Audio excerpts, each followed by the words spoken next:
So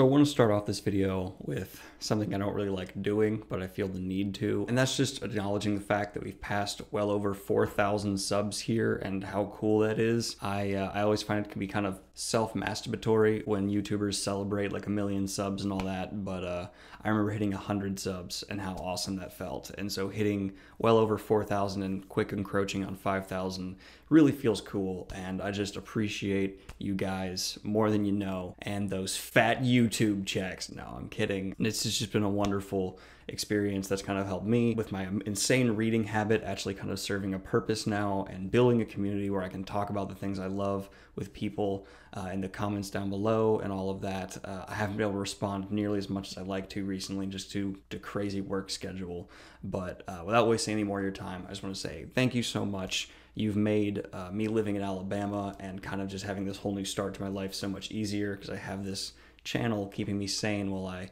work on other things as well. So this passion project has turned into quite the neat little community. I love y'all. But getting into the video. Obviously, because you read the title and you're an intelligent, capable adult, you know this video is going to be a comparison between Egwene Al'vere, the Amyrlin seat, and one of the most badass women in all of the Wheel of Time, versus Daenerys Targaryen, aka Khaleesi. We're going to be comparing these two, and unlike last time when we compared a Wheel of Time and Game of Thrones character, this one's a lot more even. The Tyrion-Tom battle was a little unfair with the amount of time devoted to each, but Egwene has a significant amount of the 14 books devoted to her, and Khaleesi has an even more significant amount. So without any further ado, let's compare another set of characters from the Wheel of Time and the Game of Thrones. One series that loves fantasy and embraces all of its tropes, and another that rejects them on their basis and goes off the wall. Starting with the first category, origin. In terms of origin, Egwene,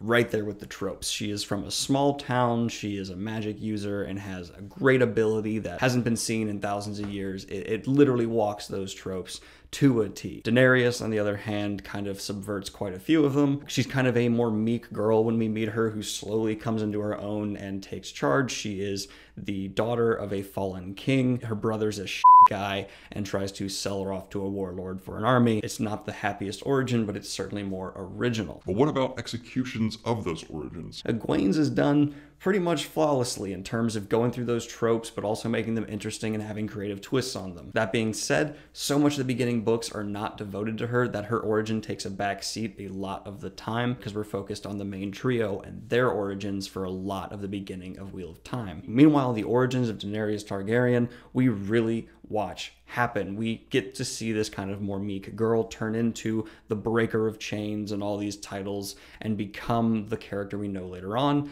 And actually for that reason, and the fact that it's such a forefront and such a more well in-depth explored origin and development at the beginning, I'm going to give this point to the Mother of Dragons. Next up, we have development. Now, the development of these two is really comparing two mountains, but I'm going to give a clear winner pretty much right off the back here with Egwene. That's because Khaleesi's development to me happens so rapidly, and it's just like the flipping of a switch almost in the first book, and then she just is a badass throughout the rest of it, who gets a little more confident in everything as time goes on, but she really just goes from meek girl to utter kick-ass person real fast. But that's really all the development in terms of real drastic character change. There's subtle changes later on, but not that much. Egwene, on the other hand, really builds and develops until the last book, going from farm girl to the greatest Amyrlin seat we bear witness to, and the development, while I'm not a fan of many parts of it, is incredibly well done, and so I'm giving the point here clearly to the Watcher of the Seals, Egwene Al'vere. And now for the role they play in the world they're in. This is the hardest point for me to give for a lot of reasons, and it's going to take some time to get into. Egwene plays one hell of a role. She goes from love interest to someone who we get to explore the Shan-Chan through, and then slowly becoming the conduit to meet the Aiel, really getting to know the Aiel culture better than any other wetlander, exploring the dream of the worlds with the reader. It's fascinating how much she actually really is the introduction to huge portions of the Wheel of Time world. Why is there no name for the land of the Wheel of Time? That drives me nuts. I'm not calling it Randland. It's a horrible name. She really is the bringer of knowledge to the reader in many, many ways. That's not even including including the end role she plays with the final butting of the heads with Rand, which is maybe one of my least favorite conflicts in the entire series, but still is a very important one with a lot of weight behind it. It's the one thing Brandon did where I was like, come on, man. On the flip side, you have Khaleesi, a woman who is slowly building and bringing an army to Westeros to reclaim the throne that was taken from her father. Yes, there's this ominous feeling of beyond the wall, what's coming down from the north, but Khaleesi almost feels more ominous with her dragons and her hordes and her almost religious devotion from her followers. It's amazing to see how much her shadow weighs on this world. That being said, I have to give it to Egwene. Her role is not only a literal one within the book, but it is kind of a background one as well to convey knowledge to the reader, and they're both executed flawlessly. Especially her time with the Aiel, that's when I loved Egwene the most, and I really wish she had stayed there, but that's a whole other video I already did. So this point definitively goes to Egwene. Now we have interest for the reader. Egwene is interesting, but she's also, to many readers, not everyone, very annoying. And I found myself on every reread I go through skipping over her portions in the later bit of the series more and more. She just becomes kind of arrogant in my mind, especially challenging Rand with the seals became a very unnecessary kind of aspect, and having her character's last kind of main contribution to the story being something that feels so tedious really hurts my overall interest for Egwene. It feels like all this build and development we had kind of came to a pinnacle of disappointment. For that, every time I reread the series, my interest in her is dwindling. Daenerys Targaryen, on the other hand, is absolutely wonderful to follow. I find her to be my favorite chapters in A Song of Ice and Fire, not Game of Thrones. I know I said it wrong, but get over it. And the building of the Dragon Empire, as for some reason I call it in my head, is awesome and probably the most interesting storyline in my mind, and I think on a lot of others as well, so I'm giving this point definitively to the Breaker of Chains. Now it is time for relationships, and once again, a very clear winner emerges because Daenerys Targaryen has great relationships all around her and different levels and kind of a love triangle square where there's many people involved, and her devotion to Khal Drogo and then eventual moving on from him and all kinds of stuff building around her. Egwene is able to stand a bit of a chance here for relationships, but once again it falls off at the end. Her relationships with the Aiel and people are great, and within the White Tower and the dynamics with other Aes Sedai are really wonderful. But her main relationship that we are supposed to care about the most as readers is, of course, her romantic one. And boy, does that suck. I hate Gawain, and I feel like he just kind of emphasized all the characteristics I really didn't like about Egwene. Yes, personal opinion is coming in here quite a bit, but I know I have a lot of people that agree with me down below. I just can't really stand behind Egwene when it comes to relationships because while she does have a ton of solid ones, especially with people of other cultures, her main love interest just kind of feels And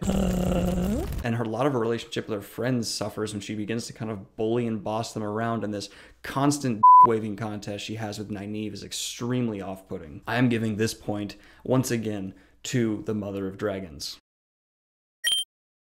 Finally, we have who wins in a fight. I'm going to allow full power Egwene for this one right before the end of the series, and I'm going to allow Khaleesi to have her dragons. And I think the winner is pretty obvious. Egwene would destroy the dragons quite easily. She has Balefire and anti-Balefire at her disposal, as well as hundreds of other weaves, and she's one of the most powerful magic users from this world that has arguably some of the most powerful magic users in all of fantasy at her disposal, not including the arsenal of things that could enhance her abilities within the White Tower. Meanwhile, Daenerys often struggles to control her dragons, and she's not really the best when it comes to physical combat. She's just kind of maybe average. So I'm going to say even with her dragons, Daenerys would fall from the skies in a Balefire death. Yeah, so the final point goes to Egwene, resulting in a draw. Tiebreaker. You guys have said you don't like things ending in a draw, and I should add a tiebreaker to draws. But what would the category be? Well, the category is going to be who would fare best in the other one's role. If we switched these two characters and placed them in each other's worlds, who would manage the best? Well, Unfortunately, it's explicitly stated that Egwene's magic abilities is directly tied to the universe she's in. If you take a channeler out of their world, they can't channel. They're out of the pattern, and the pattern does not exist, and all the Sayadine Sayadar abilities are gone in Game of Thrones. So she needs to rely on charisma and ability to work with people. While she does have a lot of experience with other cultures, the language barriers and many other things would harm her drastically here, especially since everyone in her world magically speaks the same language. That is not the case in all of Game of Thrones lands, and she's going to have a lot against her. Meanwhile, Daenerys has been shown again and again that if she is dropped in a strange place among people who mean her harm, she has the charisma to turn around and kind of make them eventually serve her. Plus, her immunity to fire would last, and it is kind of an amazing ability to have anywhere. Due to this, I think she would fare better. I don't think she'd eventually rise to lead any kingships. She's not a channeler or have the political connections or name weight she needs in the Wheel of Time land, but her overall charisma and ability to lead others, I think, would lead her to eventually at least be tied to a minor noble house. Meanwhile, Egwene could even end up in slavery, not doing too great. I don't think Khal Drogo would like Egwene that much. If you include the tiebreaker, which you don't have to, Daenerys wins once again. The second Wheel of Time character to lose. I'm not wrong. Wheel of Time is better. I hope you guys liked this video. It was a bunch of fun to make. Like and subscribe if you've not already. Let me know who you thought should have won down below. What I get wrong, I do often get things wrong. I'm not perfect, I'm just close. Like and subscribe if you have not already. Hit the Patreon if you're feeling extremely generous. Have a great week, y'all. Peace.